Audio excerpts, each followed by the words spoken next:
말씀으로 시작하는 아침에 참여하신 여러분 반갑습니다. 토요일 아침입니다. 이스라엘은 레위인의 의견만 듣고 베냐민 지파와의 전쟁을 결정합니다. 그의 발언에 대한 진위 여부를 확인하지도 않습니다. 송사와 분쟁에 대한 기본 원칙도 지키지 않으면서 엄청난 전쟁을 감행하려 하는 것이죠. 이들은 40만의 병력에서 보급군 4만을 나누고 나머지는 제비를 뽑아서 기바를 공격하기로 합니다. 가나안 대적들과의 전쟁에서는 거국적 연합의 모습을 보기 힘들었습니다. 그러나 형제 지파를 치는 일에는 모두 지금 마음이 하나가 되고 있습니다. 명분은 이스라엘의 악을 제거하기 위해입니다. 그러나 이것은 결코 아름다운 하나됨, 아름다운 연합이라 할 수 없겠지요. 선동에 자극된 충동적인 정의감과 복수심이 이들의 하나됨의 동력입니다. 영적인 분별력과 민감성이 사라질 때에 나타나는 위험이지요. 이들은 베냐민을 치기 전에 먼저 기브아의 불량배들을 내어놓기를 요구합니다. 전쟁보다 외교적 평화적 수단을 모색하는 듯이 보입니다. 그러나 순서가 뒤바뀐 듯이 보이지 않습니까? 먼저 군사를 일으키고 나서 던지는 제안이 아닙니까? 그러니 이것은 무력을 앞세운 협박인 것이죠. 베냐민은 이에 질서라 지파연합의 제안을 거절합니다. 오히려 형제와 싸우는 전쟁을 선택하지요. 베냐민 지파에게는 이 전쟁이 명분조차도 없는 전쟁이 아닙니까? 베냐민 지파는 군사적으로도 지파 연합에 비해서 상당한 열세입니다. 비교가 안 됩니다. 불량배들을 내어놓으라고 요구할 때에 그 기회를 놓치지 않고 살렸더라면 전쟁은 피할 수 있었을 것입니다. 그러나 그들은 그 기회를 살리지 못했지요. 베냐민이 전쟁을 선택한 것은 자신들이 가진 특수군과 같은 정예병들의 힘을 믿은 것일까요?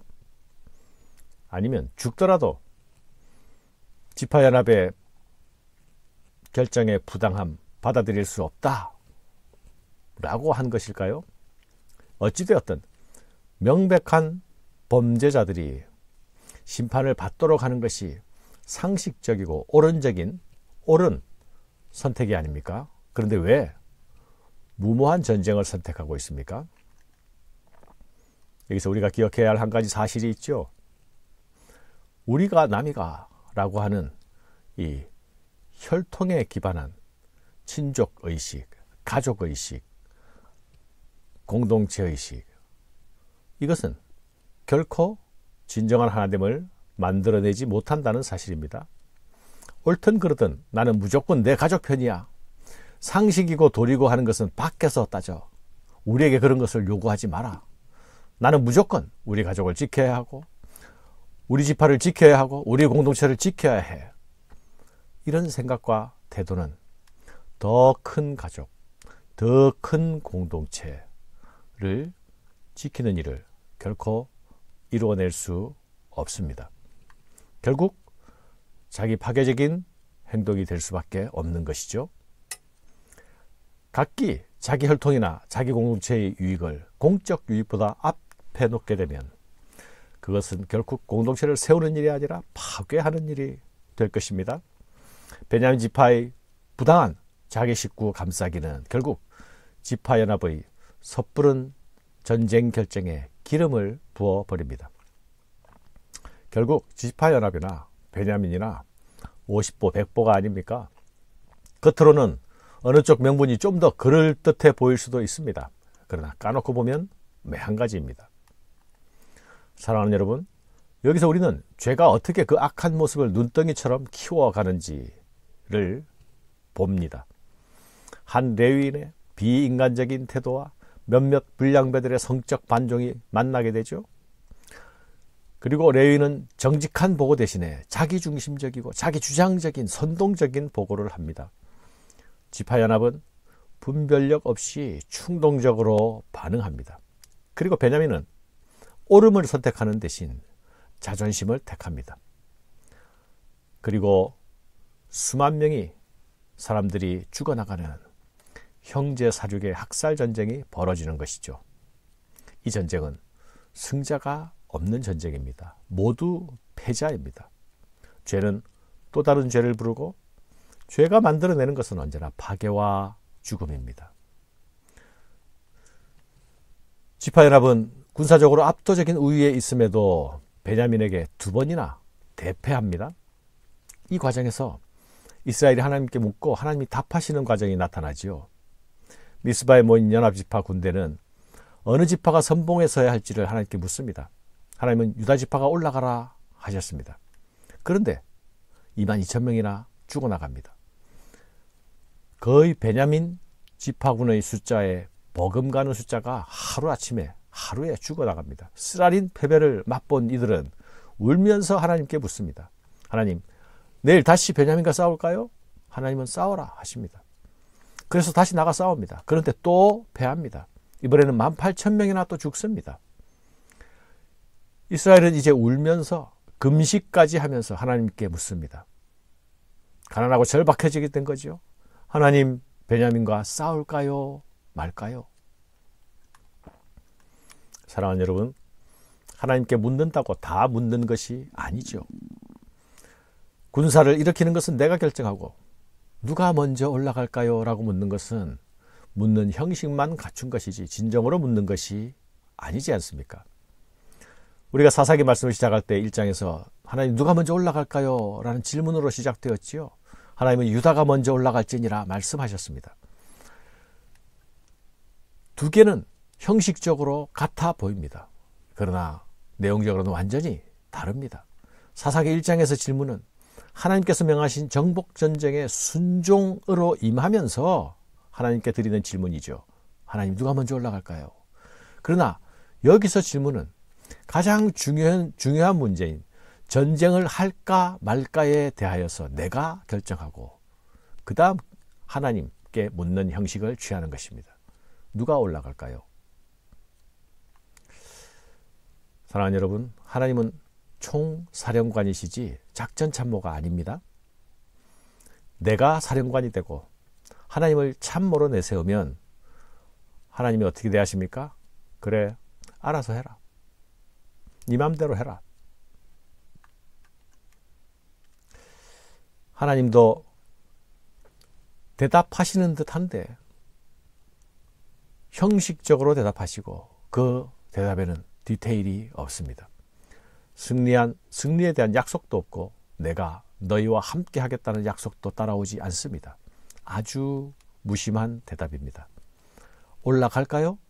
올라가라. 싸울까요? 싸워라. 하시지만 그 속에는 그러나 나는 너희와 함께 가지 않을 거야 라는 의미가 들어있는 것 아닙니까? 하나님이 승리의 약속과 함께 올라가라 말씀하실 때는 무엇이 달라졌지요? 2번의 대패로 인해서 이스라엘은 코가 석자나 빠졌습니다. 처음에는 싸울지 말지를 하나님께 묻지도 않고 누가 올라갈까요? 라고 했습니다. 그때는 기세등등했지요. 자기들이 옳다고 생각했고 자기들이 싸우면 무조건 이긴다 생각했습니다. 군대 수가 15배나 되지 않았습니까? 명분도 그들에게 있었다 생각했습니다. 그러나 대패하죠. 하나님께서 올라가라 했는데 대패합니다. 그래서 이제는 울면서 묻습니다. 근데 또 대패합니다. 마지막에 하나님께서 승리의 약속을 주실 때에 이들의 물음에 달라진 점이 무엇입니까? 하나님, 싸울까요? 말까요? 사랑하는 여러분, 이 물음은 진작에 처음 군사를 일으키기 전에 제일 먼저 물었어야 할 질문이 아닙니까? 그런데 이스라엘 연합지파가 코가 석자나 빠지고 2번의 대패를 경험하고 수만 명이 죽어나가고 그래서 마음이 아주 가난해지고 그래서 하나님 앞에서 태도가 아주 겸손해졌을 때에 비로소 하나님께서 제대로 응답해 주신 것입니다. 형식적인 예배는 예배일 수 없습니다. 형식적인 기도도 기도가 아니죠. 껍데기일 뿐입니다. 하나님은 껍데기에 진심으로 반응하시는 분이 아니지 않습니까? 진심으로 나오는 자들에게 진심으로 반응하십니다. 지파연합은 이미 두 번의 패배로 베냐민의 군대보다 더 많은 수의 군대가 목숨을 잃었습니다. 이제 다음번 전쟁에서 이긴다 해도 이건 결코 이긴 것이 아니죠.